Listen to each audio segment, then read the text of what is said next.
नमस्कार साथियों।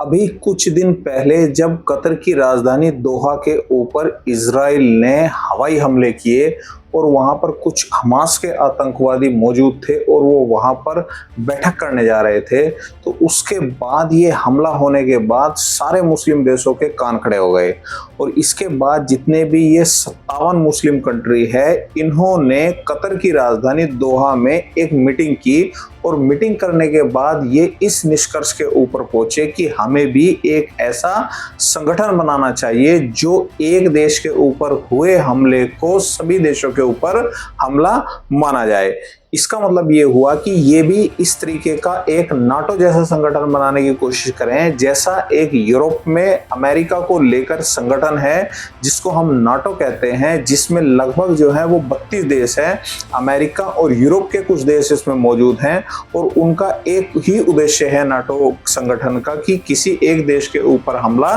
सभी देशों के ऊपर हमला माना जाए। तो आज हम इस बात को देखने की कोशिश कर रहे हैं, क्या इन अरब देशों के बीच में इस तरीके का संगठन बन सकता है जैसा यूरोप और अमेरिका के बीच में नाटो बना हुआ है। उसके लिए हम थोड़ा सा बैकग्राउंड में चले जाते हैं। तो सबसे पहले हम बात कर लेते हैं कि 1955 में एक अरब लीग नाम से एक संगठन की स्थापना हुई थी और उस अरब लीग संगठन में इन मुस्लिम देशों के लगभग 22 देश मौजूद हैं, जो अरब लीग आज तक भी मौजूद है। उसके बाद इन्होंने एक संगठन बनाया था, उसका नाम है OIC ऑर्गेनाइजेशन ऑफ इस्लामिक। तो उसमें भी लगभग 57 देश ये मौजूद हैं और 57 देश मौजूद होने के बावजूद भी आज तक ये संगठन ना तो किसी मुस्लिम देश को आपस में जो है वो कोऑपरेट यानी कि सहयोग कर सका और कहीं भी जब भी दुनिया में मुस्लिम देशों के ऊपर कोई हमले हुए हैं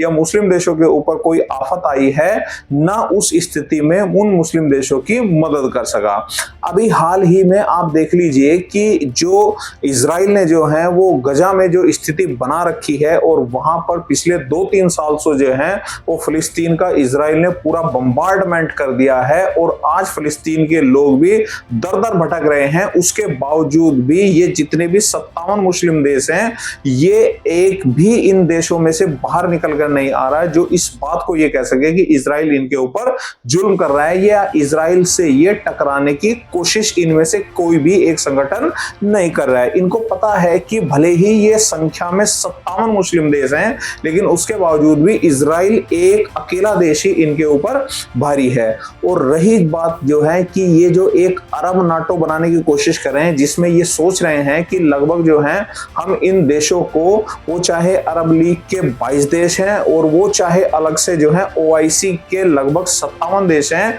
हम सब मिलकर जो है वो इजराइल को हरा देंगे या इजराइल का कुछ बिगाड़ लेंगे। तो ये इनकी एक बहुत बड़ी भूल है, क्योंकि इजराइल जो है उसके पीछे पूरी तरीके से अमेरिका का हाथ है। और सबसे मेन बात तो ये आ जाती है कि ये जो इस तरीके के इस संगठन को बनाने की कोशिश कर रहे हैं कि हम एक ऐसा संगठन बना ले जिसमें जो है वो सभी देशों के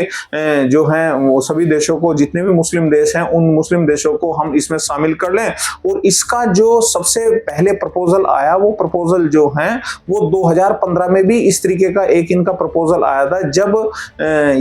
जब यमन में जो है वो हुती विद्रोहियों ने पूरे यमन के ऊपर कब्जा कर लिया था और वहां पर जो है सरकार को उखाड़ फेंक दिया था। तब भी जो है इस तरीके के एक संगठन बनाने की इन्होंने कोशिश की थी कि एक ऐसा मुस्लिम देशों का संगठन बन जाए जिसमें जो है सबकी थोड़ी थोड़ी सेना जो है भागीदार हो, वायुसेना, थल सेना, जल सेना, तीनों सेनाओं को मिला लिया जाए और उनसे जो है वो एक इस तरीके की उनका मतलब एक ऐसा स्थिति बना ली जाए कि जिससे जो है कोई अदर देश जो है मुस्लिम देशों के ऊपर अगर कोई हमला करता है तो इसका मतलब जो है वो सभी के ऊपर हमला माना जाए। और इसमें जो है ये अरब नाटो को जो बनाने की जो सबसे ज्यादा पैरवी कर रहे हैं वो मिस्र के राष्ट्रपति जो हैं वो अल सीसी, जो वहां पर अभी भी बने हुए हैं राष्ट्रपति, वो सबसे ज्यादा इसकी पैरवी कर रहे हैं। और उन्होंने ही इस प्रस्ताव को जो है अभी ये जो दोहा में मीटिंग हुई है कतर की राजधानी, जब इजराइल ने जो है वहां पर हमला कर दिया कतर में हमास के आतंकवादियों के, कि वहां पर जो है वो हमास के कुछ आतंकवादी थे और वो जो है मीटिंग कर रहे थे, और उसी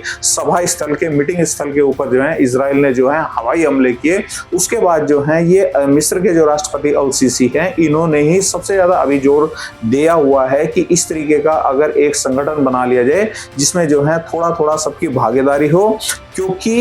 ये सोच रहे हैं कि अगर ऐसा संगठन बन गया तो हो सकता है कि हम अमेरिका और इजराइल को भी चुनौती दे सके। लेकिन इनको इस बात का अंदाजा नहीं है कि ये जो एक अरब नाटो बनाने की कोशिश कर रहे हैं, इसको सबसे पहले तो जो है वो इजराइल ही बनने नहीं देगा, और उसके बाद रही सही कसर जो है वो अमेरिका है। अमेरिका इजराइल के बिल्कुल बैकअप में खड़ा हुआ है, और अमेरिका भी जो है किसी भी कीमत पर जो है एक ऐसा संगठन बनना नहीं देगा पूरे मुस्लिम देशों का, जिसमें जो है सभी मुस्लिम देशों की सेना आपस में मिल जाए और वो किसी अदर देश के ऊपर जो है वो हमला करे, और ऐसी स्थिति बन जाए कि जिससे जो है पूरे देश, पूरी दुनिया में जो है वो एक गृह युद्ध की स्थितियां बन जाए। तो ये जो अरब नाटो का ये अभी जो फार्मूला सोच रहे हैं कि इससे हम जो है वो अमेरिका को चुनौती देंगे, तो ये इनकी गलतफहमी है, और इस गलतफहमी को ये जितनी जल्दी छोड़ देंगे उतना ही इनके लिए ठीक होगा। तो उम्मीद है आपको वीडियो पसंद आई होगी। वीडियो को ज्यादा से ज्यादा शेयर करें, चैनल को सब्सक्राइब करें। धन्यवाद।